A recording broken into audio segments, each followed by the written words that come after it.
Private corporate కళాశాలల్లో మంచి చదువులు చదివించి ఉన్నత స్థానాలకి ఉన్నత భవిష్యత్తు ఇవ్వాలని తల్లిదండ్రులు ఆశిస్తే కానీ ఆ కళాశాలల్లో చదివేటువంటి వారంతా కూడా చాలామంది విద్యార్థులు ఆత్మహత్యలు చేసుకుంటున్నారు. మరోవైపు ఆత్మ నూనెతో బాధపడుతున్నటువంటి పరిస్థితి ఉంది. ఇవాళ తాజాగా మనం చూసినట్లయితే కేవీ సుబ్బారెడ్డి ఇంజనీరింగ్ కళాశాలలో మొదటి సంవత్సరం చదువుతున్నటువంటి రాంప్రసాద్ రెడ్డి మన ఊహించని విధంగా బావిలో శవమై కనిపించినటువంటి పరిస్థితి ఉంది. అసలు ఏం జరిగిందనే అంశం మీద మనతో మాట్లాడడానికి వారి బంధువులతో పాటు విద్యార్థి సంఘ నాయకులు ఉన్నారు. సార్ చెప్పండి, అసలు ఏం జరిగింది నిన్న? రాంప్రసాద్ రెడ్డి చనిపోయాడని మీకు ఎవరు సమాచారం? కాలేజీ యాజమాన్యం మాకైతే సమాధానం ఇవ్వలేదు. వాళ్ళ ఫ్రెండ్స్ మాకు కాల్ చేసినారు. మేము వెళ్ళి ఏం జరిగిందని మాకు కాలేజీ ఇంతవరకు కానీ ఏమి ఇన్ఫర్మేషన్ లేదు. పేరెంట్స్ వాడు బయట హాస్టల్లో ఉన్నాయి కూడా అంత తక్కువ ఉన్న బడ్జెట్ మేము ఎక్కువ డబ్బులు పోసి మరీ హాస్టల్ ఇచ్చాం. సో వాళ్ళు మాత్రం మాకు ఇంతవరకు ఏ సమాచారం ఇవ్వలేదు. పేరెంట్స్ పోతే 10 నిమిషాలు ఆగు, గంట ఆగు, వాళ్ళని గంట పెడతారు. అలాంటిది మా పర్మిషన్ ఏం లేనిది ఎట్లా బయటకు పంపించారో మాకు సమాధానం చెప్పాలి. అది ఇన్సిడెంట్ జరిగినాక అక్కడి నుంచి ఇక్కడ తీసుకొచ్చినారు. ఇంతవరకు ఏ సుబ్బారెడ్డి ఏ సార్ కానీ ఎవరు వచ్చి కానీ పేరెంట్స్ని కానీ ఇంకొకరిని కానీ ఎవరిని పలకరించింది ఎవరు మాట్లాడింది లేదు.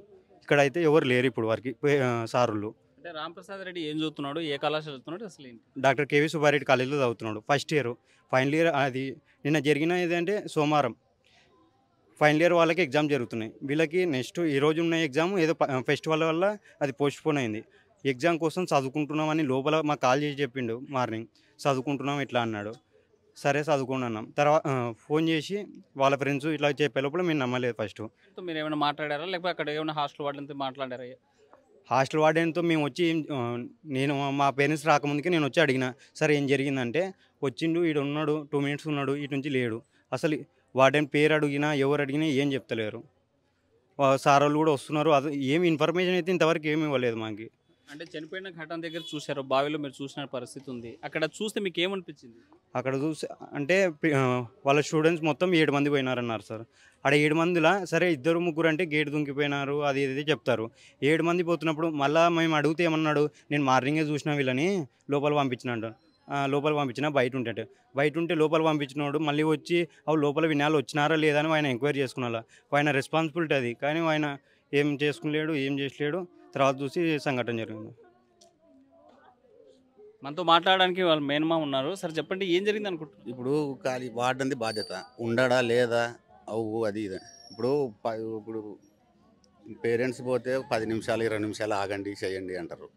అవి బయటికి పంపించేటప్పుడు సోమవారము అవి బయటికి ఎట్ట పంపిస్తావు, ఏం కథ, స్టడీ అవర్ మీరు కూర్చుండండి, ఏమన్నా హాలిడేనా, ఎవరైనా రిలేటివ్స్ వచ్చినారా, ఏం కథ ఏం లేదని కనుక్కున్నారు కదన్న. వార్డెన్ పని ఏమి?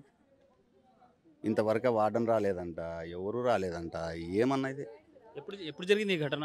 నిన్న జరిగిందంటనా. ఇంకా ఇక్కడ మేము వేరే ఊరు నుంచి వచ్చినాము తెలిసినమ్మడే. అసలు ఇంతవరకే వాళ్ళకి కాలేజీ యాజమాన్యం లేదు, ఏం లేదు. ఏమవుతాడు రాంప్రసాద్ రెడ్డి మీకు? అల్లుడవుతాడన్నా. ఇప్పుడు అన్ని డబ్బులు పోసి చదివించేది ఏంటికన్నా?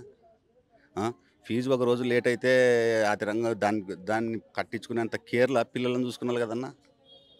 అంటే నిన్న జరిగితే ఘటన ఇప్పటిదాకా సమాచారం ఇవ్వలేదా?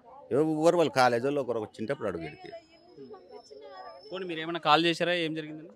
మేమైతే కాల్ చేయలేదన్న, డైరెక్ట్ హాస్పిటల్కి తీసుకొచ్చినాము అన్నారు. మా పిల్లోడు అంత సడన్గా చెప్తే బాగా అంటే ఏమన్నా అన్న. వాళ్ళకి 4 ఆడపిల్లలకు గాను ఒకడే కొడుకు. వాడు ఆ పిల్లగాడు ఎంత మంచివాడు అంటే అంత మంచివాడు అన్న. ఇప్పుడు వాళ్ళ తల్లిదండ్రులకి ఎట్లా వెళ్ళి చెప్తావన్నా సడన్గా? మాకు తెలిసే మేమే షాకు. మేమంటే ఎవరో ఇడిచిపెట్టు, మాకే షాకు. అరే పిల్లోడు ఇట్లా కదా అని. వాళ్ళ తల్లిదండ్రులకి ఎట్లా చెప్తావన్నా అంత సడన్గా? వాళ్ళ పరిస్థితి ఏమి? ఉండేది ఒక కొడుకు. అంటే బాగా చదువుకుంటాడని కొడుకు ఈరోజు శవమై కనిపిస్తే వాళ్ళ బాధ అన్న. వాళ్ళ బాధ వారిని అతీతం చెప్పుకోకూడదు పరిస్థితి, వేరే వాళ్ళకి రాకూడదు పరిస్థితి.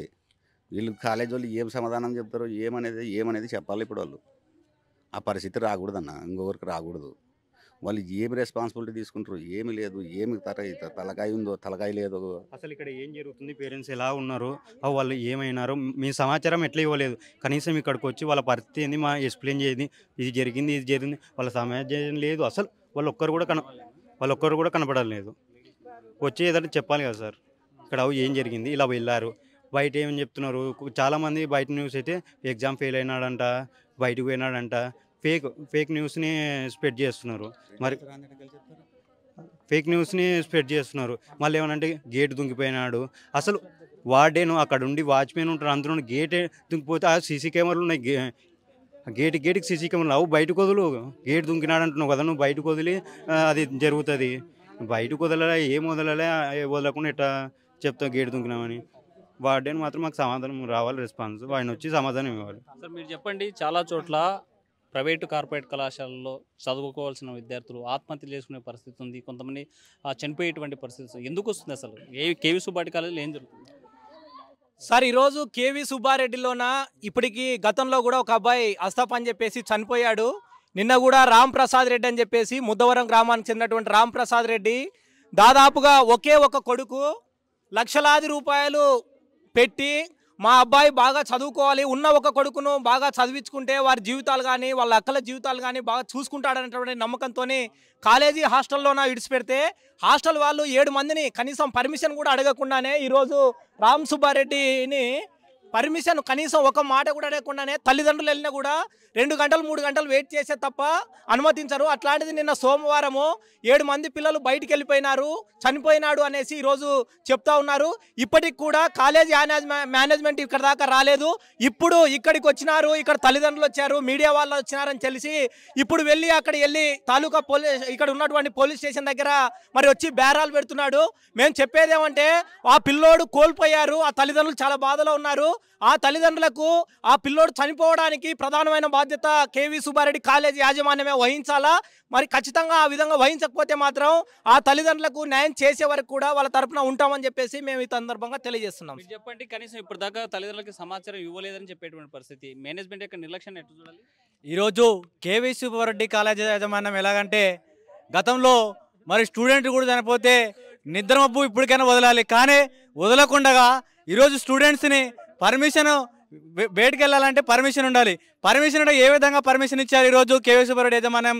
ఈరోజు మీరు తెలుసుకోవాలి.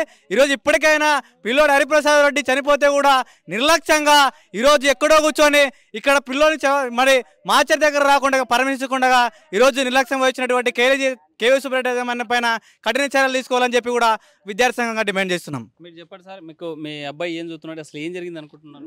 మా అబ్బాయి సార్ మాకేం తెలియదు సార్, వాళ్ళకే తెలుసు సార్, మాకేం తెలియదు ఇంతవరకైనా. కానీ వాళ్ళు ఒక మాట కూడా చెప్పాలి మాకు, వచ్చినాక ఇటుకు వచ్చినాక తర్వాత చచ్చిపోయినా చెప్పిన సార్, అంతే. అంటే ఏం జరిగింది అనుకుంటున్నారు? మాకేమో వాళ్ళు జరిగినదే మటుకు పిల్లలు తొలకపోయి వాళ్ళు ఏం చేసినారు తెలియదు. బయటకు వచ్చినాక మనకు వాళ్ళు చెప్తే కదా మనకు తెలిసేది సార్, వాళ్ళు చెప్పలే. అది అంటే ఈ ఘటన ఎప్పుడు జరిగింది, మీకు ఎవరు ఫోన్ చేశారు? మాకు మా అల్లుడు చేసి చెప్తే వచ్చినాం, హాస్టల్ వేసినాం. మేము నమ్మకంగా ఏదో ఉంటాడు కదా మనకు, మనకేం భయం లేదు అనుకున్నాం సార్. మనకు ఇప్పటి వరకు ఎవరైనా కాలేజ్ సంబంధించిన వాళ్ళు ఎవరైనా సార్ ఇంతవరకు ఎవరు ఇటుకొచ్చి మాట్లాడలే మాతో, ఎట్టా ఏం కదా అని మాకు ఏమో చెప్పలే. కొన్ని హాస్టల్లో మీ పిల్లోడు ఇలా అయిపోయాడని ఎవరైనా చెప్పారా? చెప్పలే. ఇప్పుడు వచ్చి ఆడ స్టేషన్ కాడ వచ్చి మాట్లాడుతున్నారు సార్. ఏం మాట్లాడుతున్నారు? వాళ్ళు డబ్బులు అడిగితే మేము 5 లక్షలు ఇచ్చామంటున్నాం సార్. 5 లక్షలు 5 లక్షలు అంటే ఏం చేయాలి సార్? 10 కోట్లు ఇచ్చినా కూడా మా పిల్లోడు రాడు, 10 కోట్లు ఇచ్చినా కూడా రాడు. చూడు సార్ ఎట్లా పిల్లోడు. ఏదో వాళ్ళ ఆధార్ కార్డు మీద పెట్టుకొని మనం ఏదో కట్టం చేసుకొని వాళ్ళకు ఇస్తున్నాం సార్. చదివేయాలని మనం అంటే ఈ కట్టం చేయలేక చదివించుకున్నామని పెట్టుకున్నాం సార్. నాకు 4 కూతురు ఒక కొడుకు సార్, లాస్ట్ వాడు. 4 కూతురులే సార్, 4 కూతురు లాస్ట్ వాడు మా పిల్లోడు సార్. ఆయన నుండి నేను ఇంత కష్టం చేసి ఇంతవరకు చదివించుకోవాలని పెట్టుకున్నాను. ఏమైతాడమ్మా రామప్రసాద్? బావ కొడుకు సార్. ఇలా అయిపోయి ఏం అల్లరి పిల్లోడు కాని కాదు సార్, ఒక రెమ్మడు అల్లరిగా తిరిగిన పిల్లోడు కాదు. ఇంటికి వచ్చిన సైలెంట్గా, ఇంటికి పోతే శని పోవడమా, వాడిని పని చూసుకోవడమా, బాగా రాసుకోవడమా బాగుండే సార్. అల్లరి పిల్లోడు కానీ కాదు. ఏం జరిగిందో ఆ పక్కనున్న పిల్లలకి వానికే తెలుసు కానీ ఇతరులు ఎవరికి తెలియదు సార్. అది ఏం జరిగింది అనుకుంటున్నారు?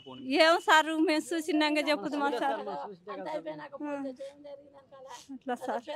మీ కొడుకు మంచి ఇంజనీరింగ్ చదువుతాడు, మంచి భవిష్యత్తు ఉండబోతుందని మీరు ఎన్నో కళలు పెట్టుకుంటారు. మరి ఈరోజు బావిలో చూస్తే బావిలో దాంట్లో చూస్తే సార్ వాళ్ళు ఏదో సార్ మనకు తెలియదు, లోపల ఏం చేసినది జరగదు తెలుసు సార్. వాళ్ళు తొలకపోయి పిల్లలని అది లోతను ఉంటే ఒకవేళ లోతుండి మనకు పిల్లోడు ఈత వస్తుంటే ఒకవేళ పోయినాడు అనుకోవచ్చు. పోయిలేడు మన పిల్లోడు ఈత రాదు. వాళ్ళు ఎడ తొలకపోయినారు సార్. తొలకపోయి ఏం చేసినారు అనుకుంటున్నారు? మనకు తెలుసు సార్, వాళ్ళు ఏం చేసినది మనకు తెలియదు, మనకేం తెలియదు. వాళ్ళు తొలకపోయినా ఎట తొలకపోయినారు. ఈత రాదు, ఈత అయితే రాదు సార్. మనకి బయటికి ఎత్తాడు కాదు. నీళ్ళని చూస్తే బయటకు భయపడతాడు. అక్కడ తోడు ఎట్లా తొలకపోయినా సార్. కాలేజీ వాళ్ళు తీసుకోకుండా కరెక్ట్గా వాళ్ళను ఇట్లా జరిగింది అంతే. ఆ పిల్లల పక్కన పిల్లలది ఏం తప్పు కాదు, కాలేజీ వాళ్ళు బయటికి పంపడం తప్పు అంతే. రోజు చచ్చిపోయినప్పుడు వాళ్ళు సెలవు తీసుకోవాలి సార్. వాళ్ళు అక్కడ పాకుండా వాళ్ళు 10 మంది పోయినప్పుడు ఎట్లా కనుక కలగకుండా ఒకటే హాస్టల్ దాంట్లో వాళ్ళు బయటకు పంపేయడం తప్పు కదా సార్. వాళ్ళ మీద పర్మిషన్ లేదు ఎట్లా పోతారు వాళ్ళు. ఏం చేయరు మరి ఇలాంటి వాళ్ళని ఏదో వాళ్ళు సెలవు తీసుకొని వాళ్ళు మనకి ఏది చేస్తారో చేయమని సార్. వాళ్ళు మన పోరాడు సార్. ఇప్పుడైతే పోయినాడు, ఇంకోరు పోకుండా దీనికోసం మేము పోరాడాలనుకుంటున్నాం.